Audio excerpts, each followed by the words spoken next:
When a serious crime is committed and the police need all the help they can get, there's one group of people they turn to time after time. Expert witnesses are the golden thread that runs through cases that every single conviction needs. An extraordinary army of men and women with the expertise to reveal the hidden clues criminals have left behind. There are so many important pieces of evidence: paint evidence, glass, fibre evidence. They search harder and look deeper, using the very latest techniques. If I can work out how old those insects are, that's going to give me the minimum time since death. This is the inside story of how science helps solve some of the UK's most complex cases. It really was becoming the last throw of the dice. Nothing's going to bring her back, but she'd had the justice that she rightly deserved. This is the story of the expert witness.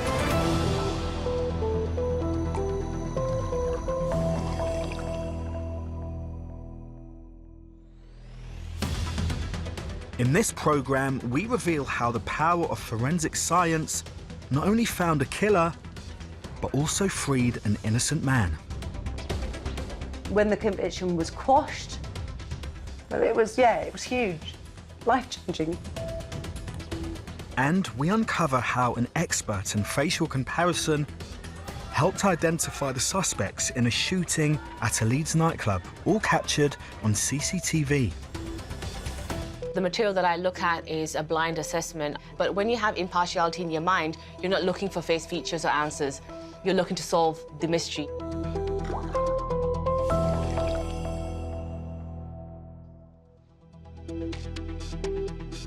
Forensics can play a very important part in any case, but it can go disastrously wrong if it's not done properly.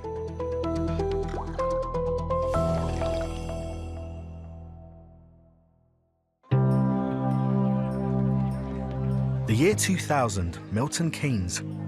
19-year-old Rachel Manning is enjoying a night out at a fancy dress party. Hours later, she was dead. Rachel's body was found here in the undergrowth, close to Woburn Golf Course.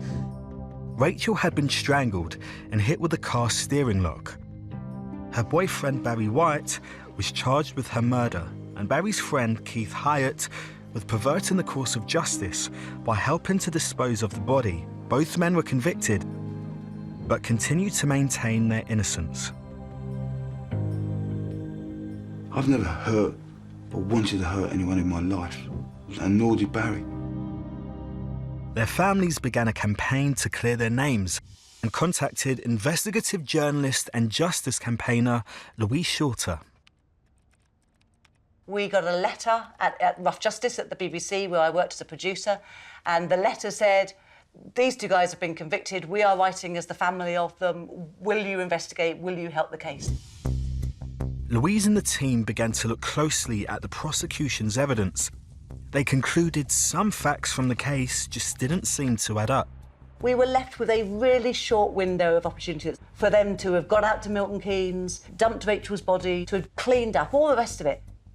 And then when we started looking at the scientific evidence and realising the terribly shaky foundation that those claims were built on, you know, we just knew we had a case. Louise began by asking expert witness Andrew Moncrief to reassess the forensic evidence. Straight away, he spotted something that didn't make sense. The prosecution claimed Barry and Keith used Keith's van to dump Rachel's body on this muddy bank. If you carry a body in the dark on muddy ground, you will almost certainly transfer mud back into your vehicle. The investigation showed the van had never been cleaned, yet there was no mud from the bank found inside. A considerable amount of soil and other material was examined from footwear, from the outside of the van and the inside of the van, and no link was established at all between the van and the site. Instead, the prosecution based their case on a distinctive combination of trace particles found on the van seat and on Rachel's skirt. The thing being relied upon here is called Lockhart's principle, the idea that every contact leaves a trace. In this particular case, if you sit down on a surface, then some of the dust on that surface will come away with you on your trousers or your skirt, and some of the things that were originally on your trousers or your skirt will be left behind on the surface. The original investigation found 7 different particles on Rachel's skirt that were also on the van seat. One of these was cerium. The prosecution argued this chemical substance was so unique, it was highly improbable it could have come from anywhere else. So it looked as if the prosecution had something here. But while cerium is generally quite rare, there's an important exception to that rule. The flint that you have in a cigarette lighter is not made of flint at all. It's made of a mixture of cerium and iron. And when you flick the lighter wheel, you produce a big cloud of molten metallic cerium and iron alloy. Andrew needed to prove that the cerium found on Rachel's skirt could have come from anywhere that cigarette lighters were used. So he designed a test to show how easily cerium could be spread. During the trial, it was mentioned that, yes, these particles did come from cigarette lighters, but a small number, I think was the phrase used.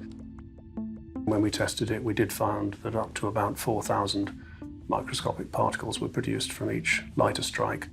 I don't think I'd have called that small. Everybody in this case smoked. And Keith was a smoker, and he would spend all of his working days in a van in which he would smoke. Barry White smoked. Their friends and family smoked. Rachel Manning smoked. Smoking was still allowed indoors, in restaurants and in nightclubs. So, were these cerium particles unusual? Not really. They were as unusual as a cigarette lighter. Andrew's new evidence undermined a key part of the prosecution's case. But cerium was just one of a combination of 7 particles found in the van and on Rachel's skirt. We had got really strong new evidence that showed that the basis for all that scientific stuff at trial was completely wrong. What we hadn't done was find that the 7 different particle types in combination somewhere else. You might be able to show that the skirt could have got the particles from the van seat, but to show that it must have got them from that seat, you need to be able to show that it's sufficiently unusual and rare in the general environment that the skirt just couldn't really have got them from anywhere else. Andrew now needed to show the opposite was true, that the combination of 7 particles could have come from elsewhere. He began by testing seats from other vans. What was Keith Hyatt's van? Well, it was a delivery van. He used to do general deliveries, and in particular he used to deliver for builders and plumbers. I was able to get a plumbing firm to allow me access to basically all of their smokers' vehicles. Well, these are graphical but false colour images of the particles. The different particle types are listed down the side here. These columns are individual samples. These 2 columns here, they show the analyses from Rachel Manning's skirt and this sort of reddish-brown colour. But you can see that all these other samples here also have plenty of these particles, and there are no glaring omissions. Andrew's research revealed not only that the same combination of particles could be found in other vans, but also that other random vans were in fact a closer match. Some of the samples that we took matched Rachel Manning's skirt better than Keith Hyatt's seat. And if the data showed anything, actually they showed that she hadn't sat in the van.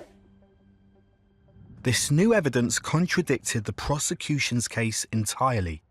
Barry and Keith's family immediately launched an appeal. And in 2007, their convictions were quashed. Barry, still in prison, was at last released. I lost a life, I lost a good life. And I hope they know how much I did love their daughter.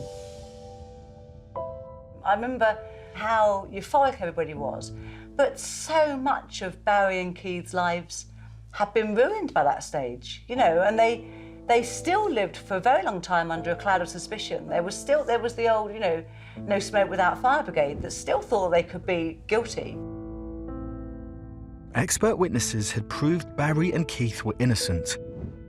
Now, could a new team finally find the real killer? Once again, forensic expertise would be vital. One thing I absolutely know is that you need good experts. Every single case needs good experts. And one of those experts was Tracy Alexander. At the time, Tracy was head of a cold case team at a private laboratory. In this particular instance, there were definitely plenty of clues that you could reinvestigate.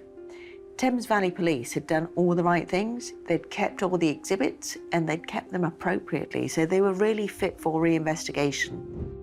There was one piece of evidence in particular that Tracy felt had not been fully investigated: a steering lock.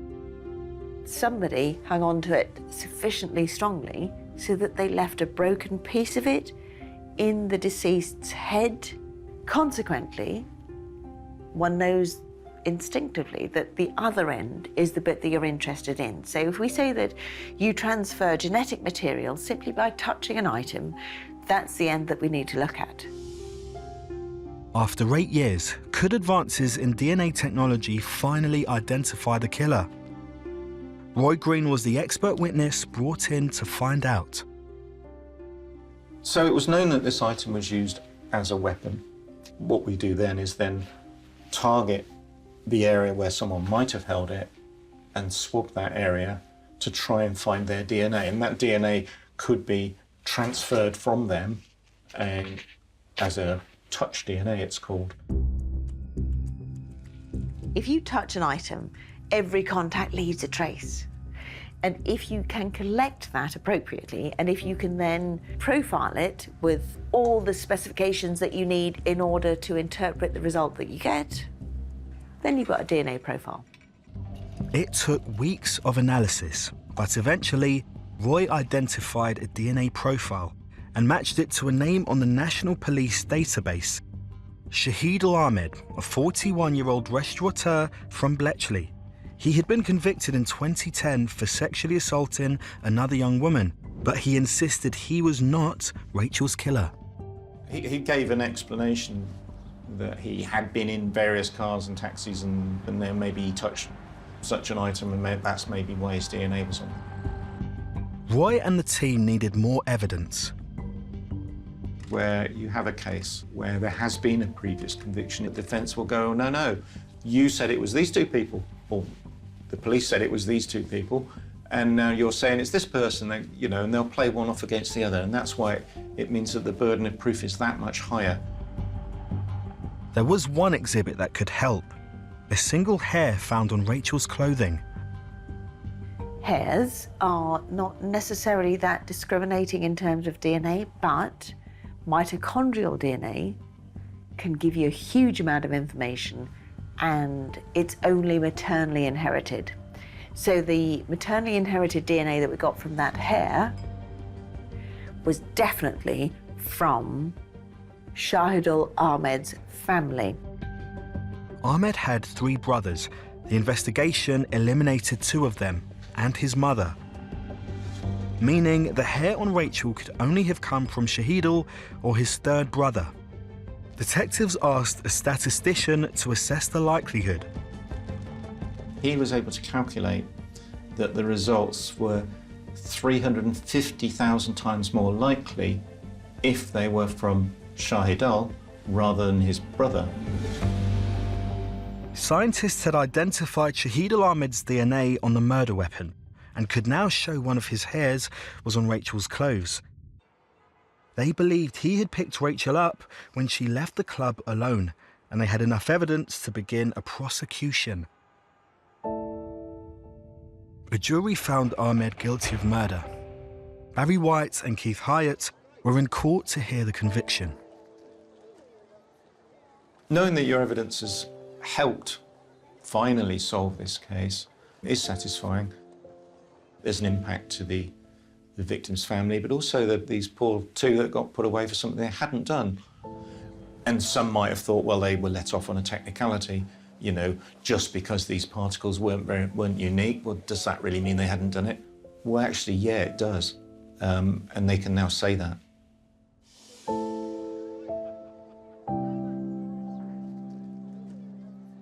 I remember when the conviction was quashed, and I remember Barry bursting into tears.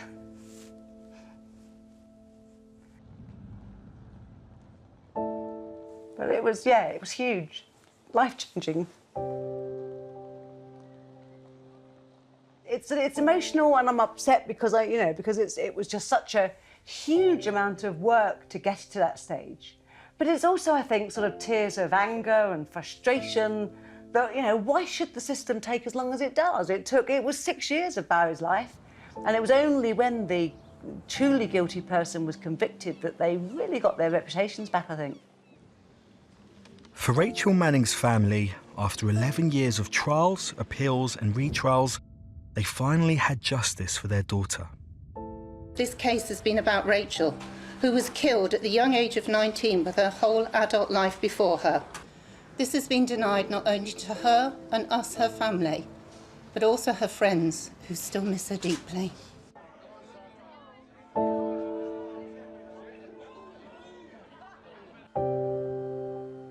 Yes, you should re-examine evidence because science does move on. The technology that I deal with had moved on. I'm very pleased that in the end we got to the truth. A lot of harm was done along the way to many people, and I just hope that getting to the truth has made it easier for all those concerned.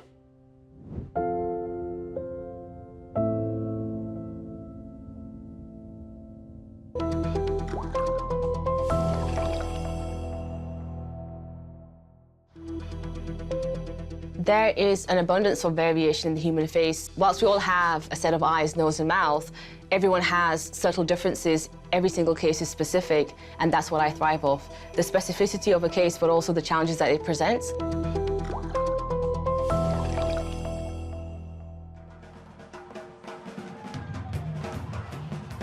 August 2016, and Leeds is enjoying its carnival. On Chapel Town Road that evening, Nightclub's nightclub is heaving with revellers, but outside, a violent crime is about to unfold. Throughout her career, criminal psychologist Ruth Tully has seen a lot of cases like this. Outside the nightclub was where a brutal attack took place, which involved 3 perpetrators honing in on their victim, shooting him at very close range with a sawn-off shotgun, and even injuring him as well with a machete.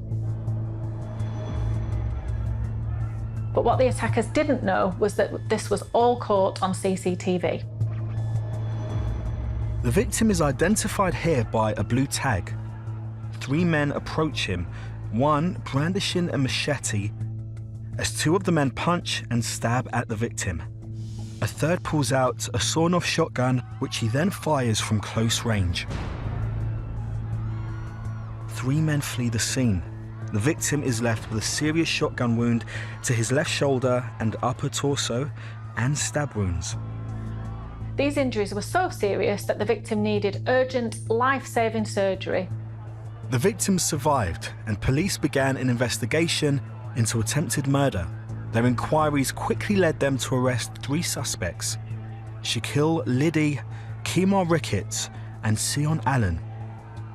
But all 3 refused to comment in police interviews, and when detectives appealed for eyewitnesses to provide on-the-record statements about what had happened, they got nowhere. There might be many reasons why people who witnessed a crime may not want to come forward. That might be because they're traumatised. That might be actual fear of repercussions, that coming back on them and them being harmed if they're involved in a police investigation. Detectives needed more evidence to charge the men they had arrested, so turned instead to the CCTV. Clearly, CCTV evidence of an offence is a gift for the police because they've got something to go from and work out who committed the offence. But there was a problem in this case. It was clear from the CCTV that a crime had taken place, but the images were too grainy to prove for certain who had carried out the attack. Detectives turned to facial recognition expert Shalina Jilani.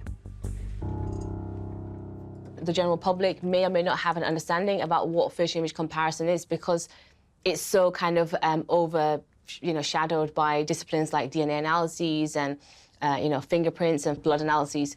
But actually, identification evidence is almost at the forefront of a lot of criminal proceedings, a lot of trials.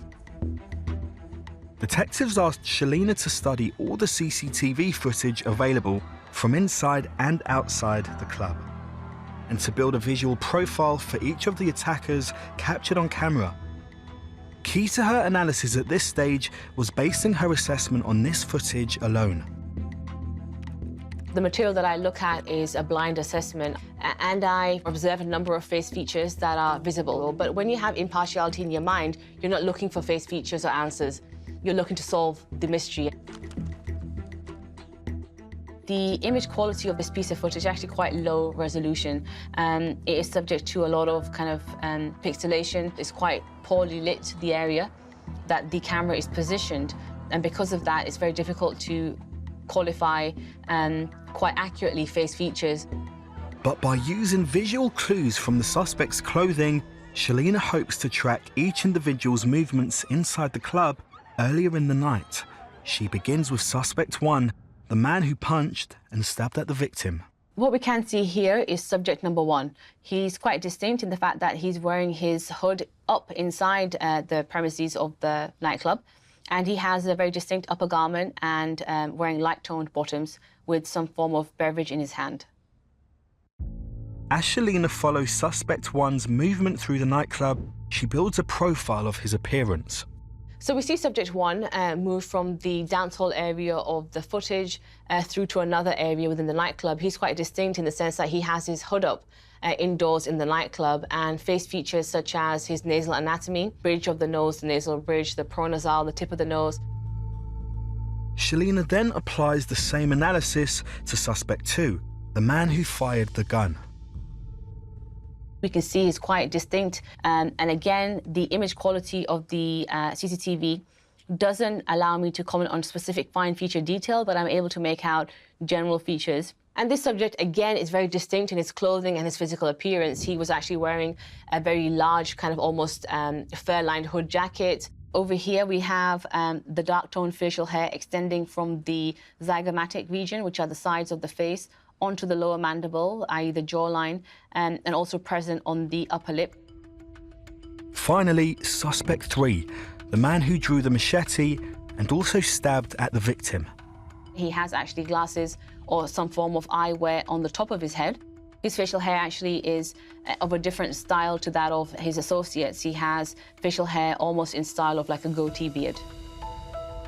Shelina now has clear visual profiles for each of the subjects. But there's more. The footage showed the men walking together as if looking for someone. It was beginning to look like the attack was premeditated. This is labelled fire door 1. We can see now at this point is subject 2 has now walked in through the door before subject 1, but he is accompanied by subject 1. They both appear to be having some form of conversation. They are waiting for their third associate. All 3 make their way past the view of the camera. Subject 1 is followed by subject 2, who is then consecutively followed up by subject 3, almost in a lining of pecking order. As they walk past the camera, it gives Shelina one more opportunity to assess their appearance. With this camera viewpoint, I have the ability to look at the face with a lot more clarity, especially for subject 1. We can see that we can comment more clearly on features such as the facial hair and where the facial hair is on the face, but also anatomy relating to the nose. Subject 2, again, whilst he does cover part of his face, we can identify that he's wearing glasses with a dark temple, and he does have facial hair. With a third individual, we can determine that he still has the glasses on his head. He has short, dark-toned hair. He has very pronounced and deep-set eyebrows on the superciliary ridge, and also dark-toned facial hair. Only now, when this analysis is complete, does Shelina finally look at the images of the men in custody. Shaquille Liddy, Kemar Ricketts, and Sion Allen. For the first time, Shelina began a direct comparison between them and the features of the suspects identified on CCTV. She begins by comparing the images of Sion Allen. So this is an example of one of the other subjects, subject number 1. We have 2 types of images for comparison, but we can see similarities in the face, which allows an expert to say that these images are of one and the same individual. Predominantly the fact that the shape of the head is the same, eyebrow positioning and placement. Next, Kemar Ricketts. Again, the placement of the eyebrows, the nasal morphology, wide nasal bridge, wide nasal allows eye nostrils, very particular style of facial hair, which is present on his upper lip, the philtrum area, but also extending down to the chin. And finally, Shaquille Liddy. Whilst this hairstyle or facial hair design is ubiquitous, it's quite universal, it's still very similar and very specific to this individual. The conclusions of my analyses were that all the 3 subjects seen in the CCTV footage were the individuals that were arrested. At last, detectives had an independent expert opinion confirming they had arrested the guilty men. Shalina confirmed that the man who brandished the machete was Kemar Ricketts, that the man who stabbed at the victim was Sion Allen, and the man who fired the shotgun was Shaquille Liddy. When Shalina's expert evidence was presented at the trial, Liddy pleaded guilty and was sentenced to 14 years for attempted murder. Ricketts and Allen admitted nothing, but were found guilty and each sentenced to 19 years. Criminal psychologist Ruth Tully has come across many cases of this nature. Multiple perpetrator offences are always very interesting to me as a psychologist because each individual involved may have had a unique motivation for being there. There may have been a leader within the group, there may have been a follower within the group, but ultimately, as is clear from these convictions, all played a role in this very serious offence that put not only the victim at risk, but in such a public place, placed the members of the general public at a high risk as well. With video analyses and facial image comparison, every single case is specific, and that's what I thrive off. Once that job is done, once that analysis is conducted and the case is closed, I know that I've played an active role in assisting the criminal justice system.